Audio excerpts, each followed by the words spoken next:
شرط دا دی چې کم اسم په آخره کې ګول تاوي نو منصوب حالت کې با یعنی حالت نصب کې با هغه سره دو زبر سره الف نه لګي او د کم اسم په آخره کې چې الف او حمزه یو ځای راشي یعنی مثلا ګورئ ورته جزا دی جزا نو دلته الف او حمزه یو ځای راغله ټیک شوه نساء دا ما تاسو ته مثالونه ټول لیکلي وو نساء نو ګورئ دلته الف او حمزه راغله اوس وګورئ شیء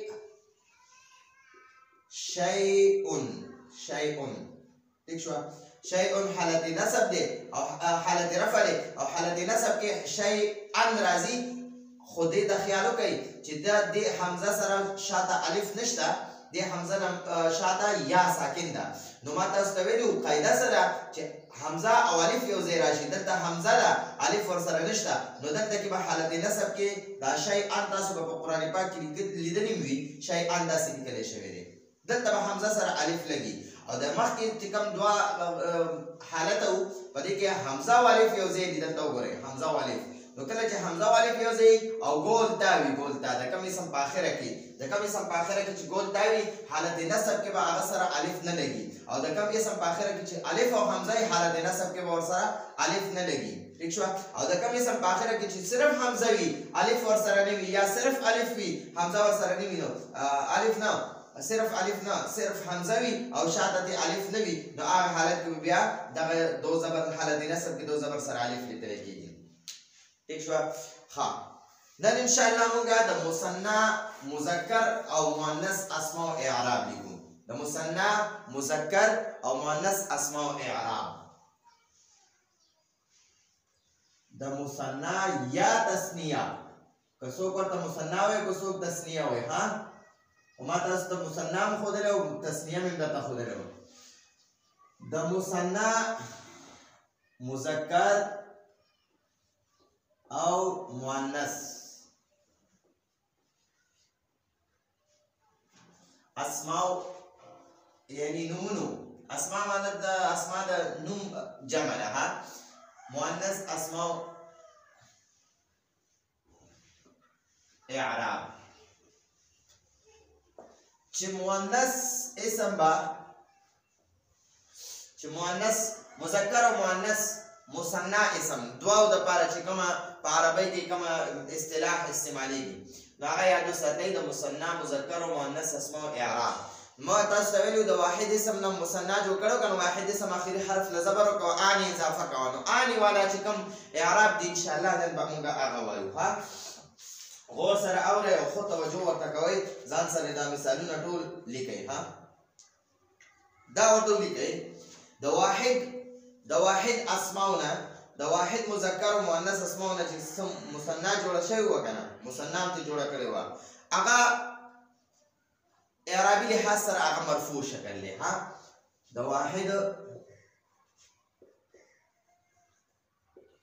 واحد مذکر او مؤنث اسماؤنا چې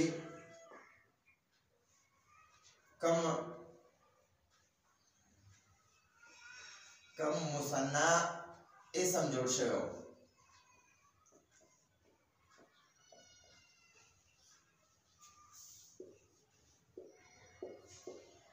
شوی وو دا صرف تیوري غونډه کې ده تاسو به بیا وینئ ان شاء الله مثالونو کې به تاسو ډېر ښه پوه شئ جوړ شوی وو هغه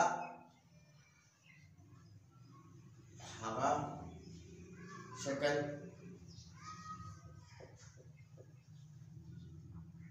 مرفوع وي ٹھیک شو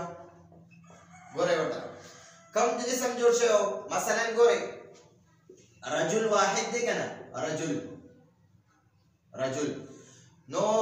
رجل چې دا واحد اسم دی ما تاسو ته ویلو د واحد اسم نه چې موږ مثنى جوړو کنه همدا رجل به چې دا بندل ته مثنى ځای کې ولیکو ٹھیک شو خو د لام سره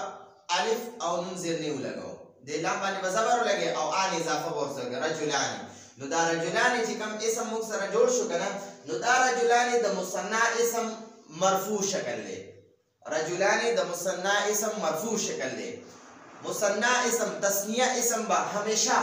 آن آواز سره مرفوع وي مثنى اسم با همیشه آن آواز سره مرفوع وي یا مثلا ګوره امرأه چې ده کنه امرأه ښځې ته وایي په عربۍ کې امرأه ښځې ته وایي نو یوه ښځه اوس د دې نه موږ دوه جوړو نو ګوره امرأه تاني اخره کې پکې تاني आवाज راغی کنه امرأه تاني ٹھیک شو نو دا مطلب دا دی د دې چې دوه ښځې ها اوس ګوره دلته کې معنی आवाज راغی دلته معنی आवाज راغی نو دا معنی आवाज والا د تسنیه اسم د دوه د لپاره چې کوم په عربی کې لفظ استعمالي دي دا غي په اخره کې همیشه معنی आवाज وي د دوه د لپاره چې په عربی کې کوم اسم استعمالي دي هغه همیشه معنی आवाज به دا غي په اخره کې راځي اوس دې ته ګوره دا معنی आवाज دلته په دې کې اخره کې راغی ګوره نو دا به د تسنیه اسم مرفوع شکل وي مرفوع مونږ به وایو دا حالت رفع کې دی یعنی دا مرفوع شکل دی دا مثنى دا د مثنى مرفوع شکل دی دا د تسنیه مرفوع شکل دی ٹھیک شو ها نو مونږ داسې ویلې شو کنه ها مرفوع منصوب مجرور دا اوس لیکو ها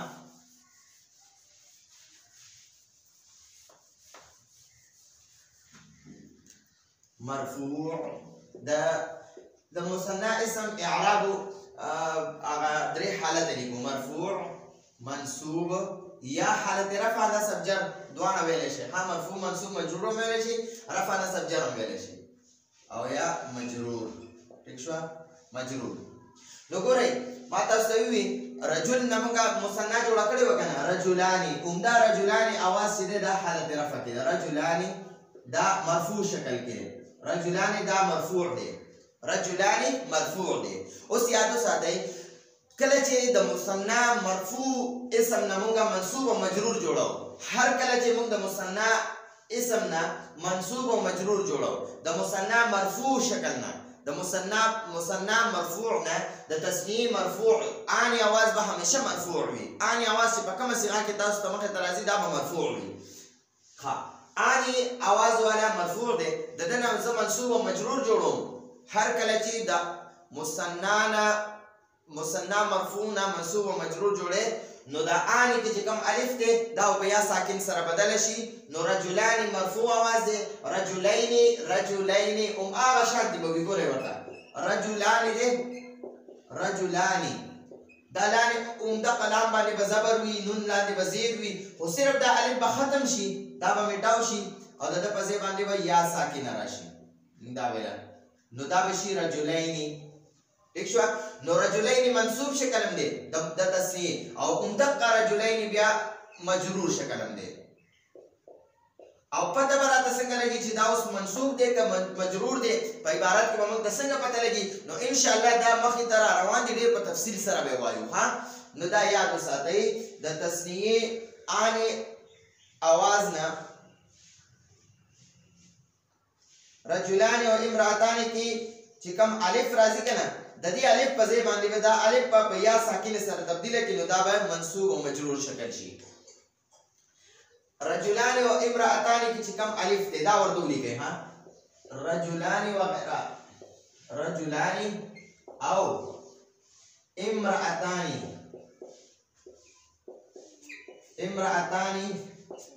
کی رجلان و امرأتان کی چکم الف دے دا الف دے دا الف یعنی ہاں دا الف دی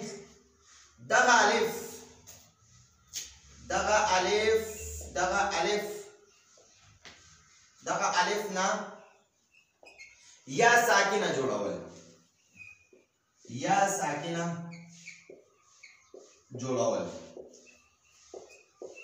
چې یا ساکنه ته جوړ کړه یا ساکنه جوړول منصوب نو یا ساکنه جوړول نو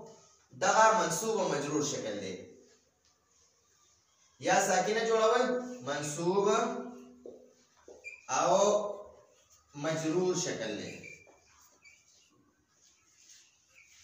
دا حالت رفع او نصب شکل دی ها مجرور شکل دی دا خو مې تاسو تیوري ولیکه اوس په مثالونه لیکو نو ګورئ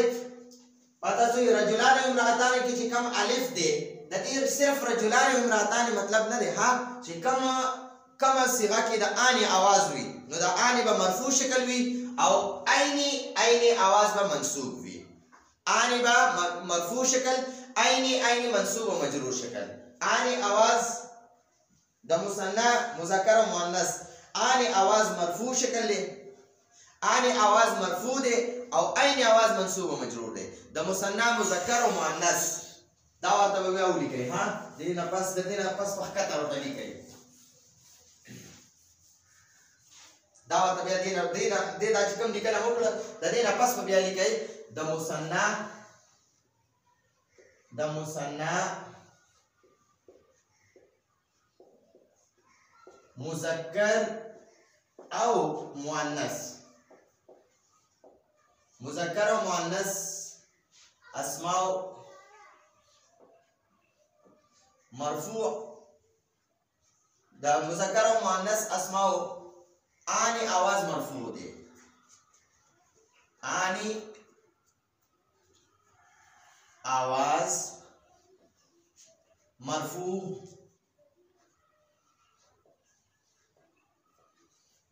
دي او دلته کې ورته او عینی आवाज ګوره ورته عینی حمزه یا زبر ای نون زیرنی عینی आवाज منصوب او مجرور دي ٹھیک شو هر تسنیه اسم هر مثنى اسم چې اخره کې اني आवाज وي دا به مرفوع وي او عینی आवाज چې وي دا به منصوب او مجرور وي هر مثنى اسم چې اخره کې اني आवाज وي دا به مرفوع وي او عینی आवाज منصوب وي او عینی आवाज مجرور هم دي عینی आवाज منصوب او مجرور کې دواړو کې یو شان دي پته به څنګه لګي چې دا منصوب دی او که مجرور دی نو ان شاء الله دا مخکې چې کله سبقونه دا وایو دې کې به مخکې ته موږ دراشي مرفوع او منصوب دا د څه د وجې مرفوع وي او د څه د وجې منصوب وي او د څه د وجې دا مجرور وي نو ان شاء الله دا چې کله موږ جملې شروع کوو هغې کې به درته پته لګي ها نو مثنى مذکر او مؤنث اسماء مثنى مذکر او مؤنث اسماء اني आवाज سره مرفوع وي عینی आवाज سره منصوب او مجرور وي ٹھیک شو د مثنى اني आवाज مرفوع دی عینی منصوب او مجرور دی اني आवाज مرفوع دی عینی منصوب او مجرور دی نو ان شاء الله اوس ګورئ خو ډېر مثالونه لیکو تاسو دې تفکر سره ګورئ ډېره فایده به درته وشي او دا مثالونه ځان سره لیکئ ان شاء الله تاسو که ونه لیکئ او د بورډ ته دا ویډیو مکمل پوره ګورئ تاسو ته بغیر د لیکلو نه دا چې کوم مثالونه موږ ووایو په دې به تاسو پوه شئ چې مرفوع او منصوب کوم اوازونه دي مرفوع یا حالت رفع منصوب یا حالت نصب مجرور یا حالت جر ٹھیک شو دا د مثنى اسم دا هر اسم اعراب نمونه دي ها مرفوع منصوب مجرور هر په عربی کې به هر اسم یا مرفوع وي یا به منصوب وي یا به مجرور وي د دې نه بهر بنوي ٹھیک شو اوس ګورئ ولد الک ته وي یو الک ته وي ٹھیک شو ولد دا په عربی کې الک ته وي ٹھیک شو ولد اوس دا ولدان نه به مثنى جوړه کی نو چې کومه مثنى دې جوړه کړه تسنیه دې جوړه کړه نو ما تاسو ته د ولد اخري دال دې د زبر ورکا ٹھیک شو او اني आवाज ورسره ولدان نو دا ولدان आवाज دې دا مرفوع دي ولدان د مثنى اسم یعنی دا دوا الکان دا غي ولد معنا ده یو الک ولدان معنا ده دوا الکان نو اوس ګورئ دا ولدان چې کوم دي کنه دا د تسنیه د تسنیه وای یا مثنى ورته یا مثنى یا تسنیه ٹھیک شو نو دا ولدان आवाज چې اني आवाज دا مرفوع دي د تسنیه مرفوع आवाज دي اني आवाज د تسنیه مرفوع आवाज دي اخر کې اني आवाज راځي کنه ګورئ اني ولدانی دانی نو ولدان کې چې کوم اني आवाज دی کنه جی نو دا مرفوع د تسنیه مرفوع شکل دی د تسنیه منصوب شکل له ما تاسو وخت وی دا اوندق ولدان ولیکي ٹھیک شو ولدان خو دا اني आवाज ما تاسو وی دا غوي کنه مرفوع आवाज وي اوس دې زه منصوب جوړوم او مجرور دې جوړوم نو دا کوم ان کې چې الف دې دا نور به بالکل نه چیړي بالکل بچا سره نور چیړ چاړ نه کې صرف دا ان आवाज دې کنه په دې ان کې چې کوم الف دې دا په یا ساکنه بدله کې دا منصوب او مجرور आवाज شي یا ساکنه ولدين اني عيني اني مرفوع عين منصوب اني مرفوع عين منصوب ومجرور اني مرفوع عين منصوب مجرور اني مرفوع عين منصوب مجرور ومدقه ولدين مجرور ده ها ولدين ٹھیک شو ها بنت جنۍ ته وای ٹھیک شو زته دوا جوړوم بنتانی په دې اخیره تا باندې زبر ولګاو ان ورسره ولګا نو بنتانی مرفوع आवाज ده تسنیه بنتانی د تسنیه مرفوع आवाज ده بنتانی د تسنیه مرفوع आवाज ده او دقه بنتانی چې ده کنه ما تاسو څنګه وخت وی چې دا نون ده دا بنتانی کې چې کومه دا الف ده کنه دا الف دا به د مې زوباسي دته په ځای به صرف یا ساکنه کې بنتین به کې بنتین د بنتین مطلب هم ده دو جنہ کوي بنتان مانم دو جنہ کوي بنتین مانم دو جنہ کوي ٹھیک شو او یا دو لوریانی ٹھیک شو د بنت معنا په جنۍ یا په لور باندې دوه باندې اطلاق کیږي ها بنتان دو جنہ کوي یا دو لوریانی بنتین دو جنہ کوي یا دو لوریانی او دغه شان بنتین په مجرور شکل کې وي ها منصوب او مجرور شکل به همیشه یو شانتی وي بنتین ٹھیک شو تسنیه کې به منصوب او مجرور یو شانتی وي ٹھیک شو اوس مسلم نه مسلم معنا یو مسلمان ٹھیک شو مسلم عمدہ مسلم دے دنم زمو سنا جوړم تاسو سماویلو اخیری حرف باندې بزبر لګو ان ورسره لګو نو دا مسلمانی د تسنیه مرفوع شکل دی عمدہ قاعده ده دا ان کې چې کوم الف دا صرف په یا ساکن سره بدل کا منصوب او مجرور ته جوړ شو نو دا به مسلمین شي مطلب دا دوه مسلمانان مسلمین او عمدہ مسلمین مجروره مو لګوا مسلمین یو مسلمین وی هغه جمع هغه ان شاء الله وخت مونږ د جمع سالم مذکر چې کله دغه اعراب استکو نو بیا هغه کې مسلمین استکو دا مسلمین دي مسلمانی مرفوع شکل له مسلمین منصوب مجرور دي ٹھیک شو ها کافر چې دا کافر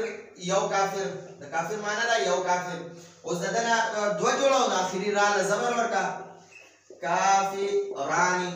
آنی آواز ورسره دا آنی اضافه ورسره کافرانی نو کافرانی د تسنیه شو کنه دو کافران نو تسنیه آنی آواز مرفوع ده نو ګوره مرفوع شکل کې ولیکو او دقه الف چې ده آنی کې چې کوم الف ده دا په یا ساکن سره بدل کا منصوب او مجرور شکل شو نو کافرانی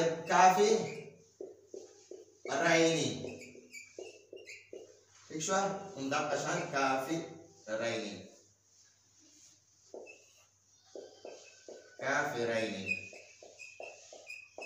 آنی مرفوع آواز ہے اینی منصوب و مجرور آواز ہے مؤمن جنہیں مؤمن مانا ہے یو مؤمن او زدن از دو جوڑو ما نو دا آخری نون باندې بزبرو لگے ٹھیک شو دا نون دے پدے آخری پدے زبرو لگو آنی اضافہ الف و نون زبنی اضافہ ورسوگا نو دا مؤمنانی دو مؤمنان نو دا کم آنی آواز سی ورسر آنی اضافہ ورسر شو دا مرفوع آواز ہے دا مرفوع شکل لے دے تسنیه او دقه مؤمنین به واپس لیکي ٹھیک شو مؤمنین نو دا الف په یا ساکن سره بدل مؤمنین او دقه مجرور شکل دم دے مؤمنین ٹھیک شو ها مخکې د بره ګورئ شاباس کافر منافق تا گوری منافق مطلب دے یو منافق ٹھیک شو زدی دو جوڑو ما نگوری ہوتا امدقا منافق پاو لگی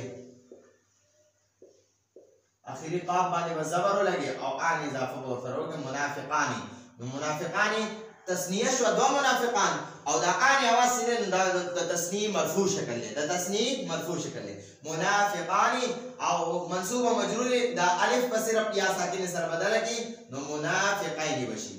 منافقین دیکھو عمدہ منافقین مجرور شکل هم دی. منافقین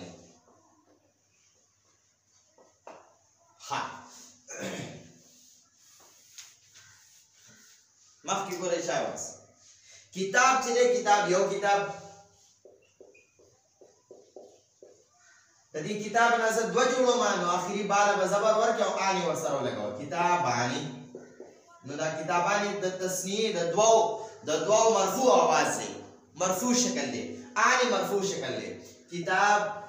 بیا منصوب او مجرور جوړو نو که اني کې چې کوم الف دی دا به عیني کې بس کتابایني ٹھیک شو. عمدہ کتابایني بیا مجرور شکل هم دی کتابایني.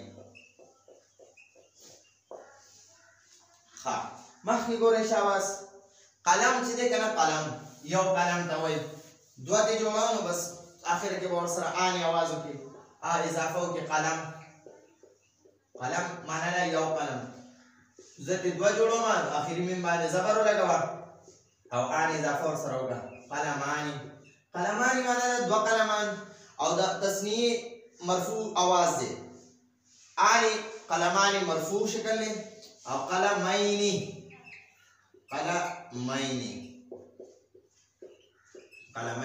عمدہ مجرور شکل دی. ها قلمینی د تسنیه مرفوع आवाज سره هغه ان دی او مجرور منصوب او مجرور عینی. ان आवाज مرفوع دی عینی منصوب او مجرور دی. کرسی چې دا کنه کرسی چې د دې معنی لري یو کرسی ٹھیک شو.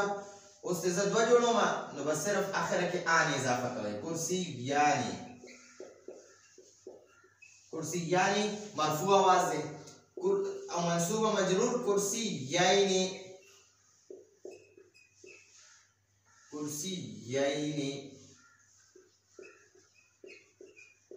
عمدہ کا کرسی یعنی منصوب आवाज هم دی ٹھیک شو.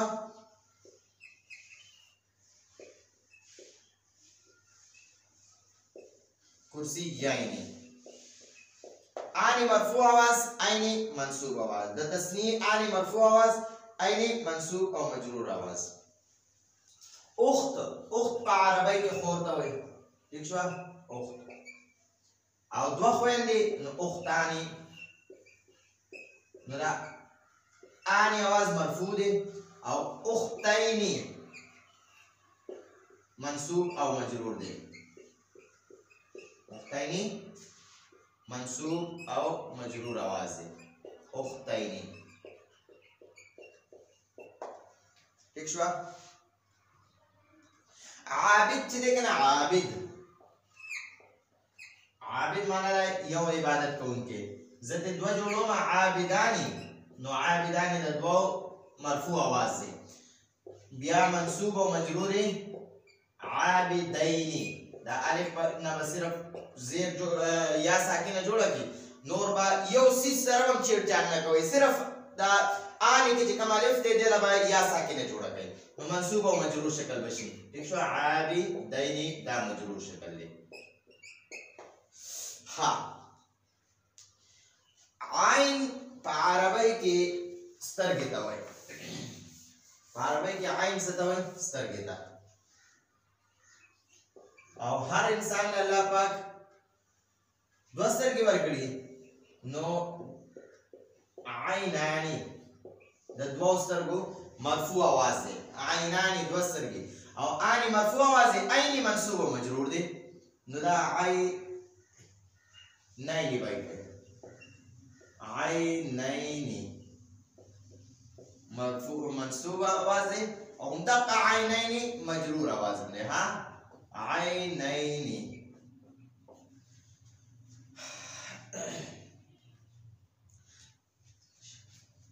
شفت چې دی کنه شفت په عربی کې شونډو ته وایي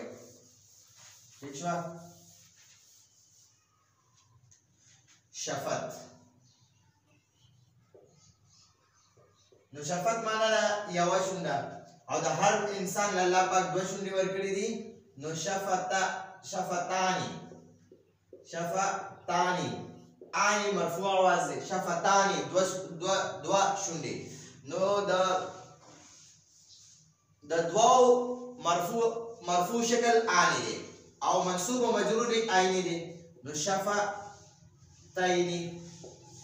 شفتین مرفوع آوازم دی ٹھیک شوه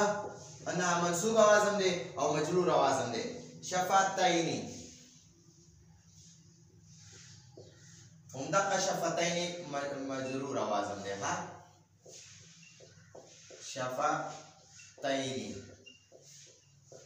ٹھیک شوه نو قرآن کې الله پاک فرمایي ولسانا وشفتین ولسانا یوه ژبه وشفتین او دوه شونډې ٹھیک شوه نو الله پاک وایي ولسانا وشفتین دوه شونډې او یوه ژبه او دوه شونډې مې درکړې دي ید په عربی کې لاس ته وایي ید ٹھیک شوه او د هر انسان دوه لاسونه دي نو دا به یدانی شي یدانی مرفوع د تسنیه مرفوع آواز دی او دغه یدانی چې دی د الف په ځای صرف یا ساکنه ولګوي یدینی کوي یدینی منصوب او یدینی مجرور آواز دی ٹھیک شوه یدینی منصوب او مجرور آواز یدینی دی ها اذن په عربی کې غوږ ته وایي ٹھیک شوه اذن او د هر انسان دوه غوږونه دي نو اذنانی نو دا آنی آواز چې دا مرفوع آواز دی د دوه غوږونو مرفوع آواز اذنانی دوه غوږونه او مرفوع آواز دی منصوب او مجرور ته جوړو نو دا الف صرف یا ساکنه باندې بدلو اذنین منصوب آواز دی او همدغه اذنین مجرور آواز هم دی ها اذنین دوه غوږونه نو یاد وساتئ د تثنیه د مثنى آنی آواز مرفوع دی او عینی آواز منصوب و مجرور دی د مثنى آنی آواز